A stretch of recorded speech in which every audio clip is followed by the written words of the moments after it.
नमस्कार। आज हम श्री श्री आनंद मूर्ति जी द्वारा रचित आनंद वचनामृतम खंड द्वितीय का स्वाध्याय करने जा रहे हैं, जिसमें हमारा आज का शीर्षक है सत्य का परमाश्रय। आनंदाधैव खलविमानी भूतानि जायन्ते आनंदेन जातानि जीवन्ति आनंदम पर्यंत विषम विसंति।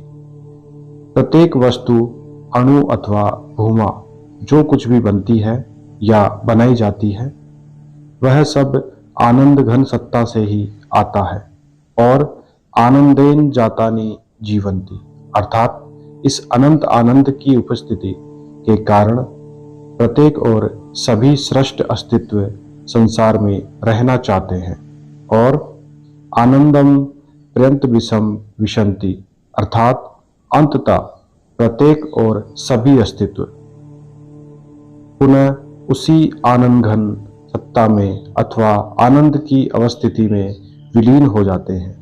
आनंद घन सत्ता ही इस विश्व में एकमात्र सत्य है। सत्य क्या है? सत्य अर्थात अपरिवर्तनीय अस्तित्व।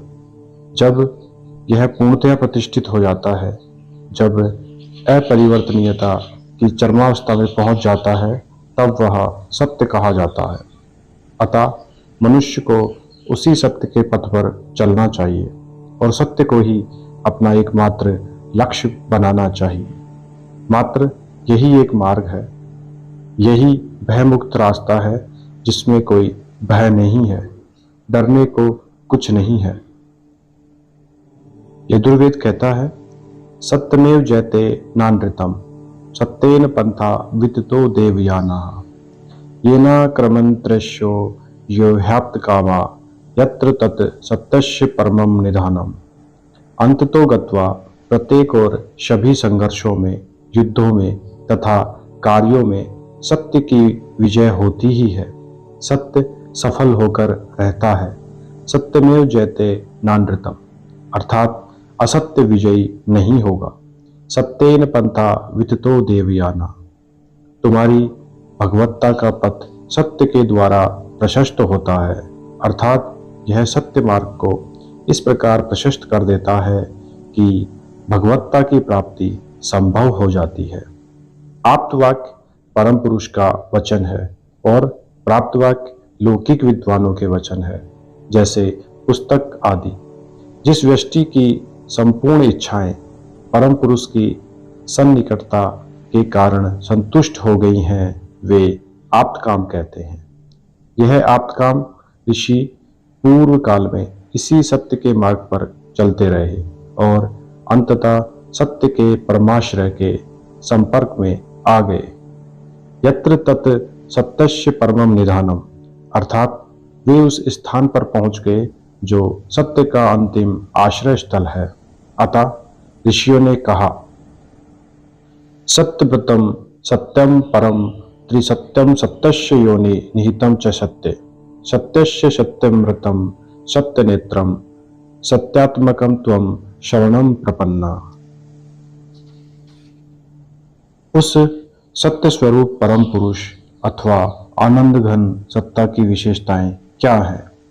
बृहच्च तद्दिव्यम चिंत्य रूपम सूक्ष्माच्च तत् सूक्ष्मतरम विभाति दूरात् सुदूरे तदिहांति के च पश्चात् स्वीहैव निहितम गुहायाम।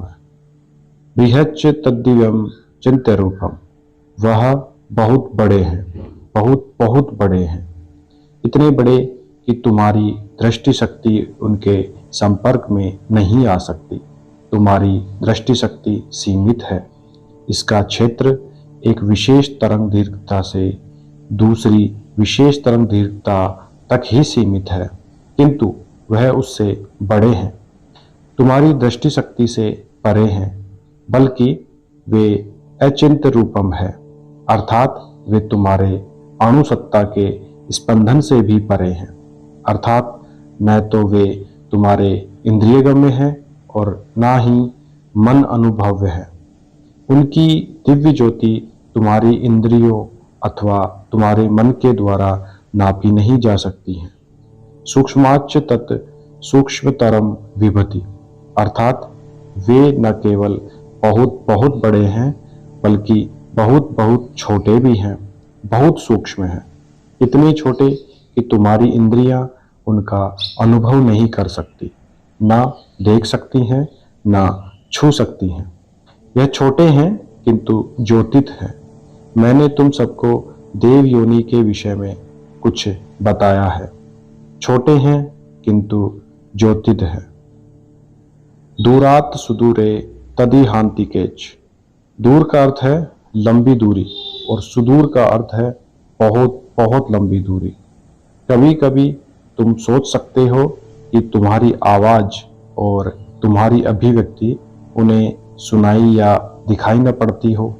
यदि तुम ऐसा सोचते हो तो तुम्हारे संपूर्ण प्रयास, तुम्हारे मूल अभिव्यक्तियां अथवा मानसिक प्रयास व्यर्थ हो जाएंगे, क्योंकि जब तुम सोचोगे कि वे दूर हैं तो वे दूर नहीं, उससे भी दूर होंगे। यदि तुम सोचोगे कि वे निकट नहीं हैं, दूर हैं, तो वे दूरतर हैं। यदि तुम सोचोगे कि वे निकट हैं तो वे निकट हैं। वे तुम्हारी कल्पना से भी अधिक समीप हैं। जिन्होंने अंतर्दृष्टि पाली है वे अनुभव करेंगे कि परम पुरुष उनके ही रच में हैं।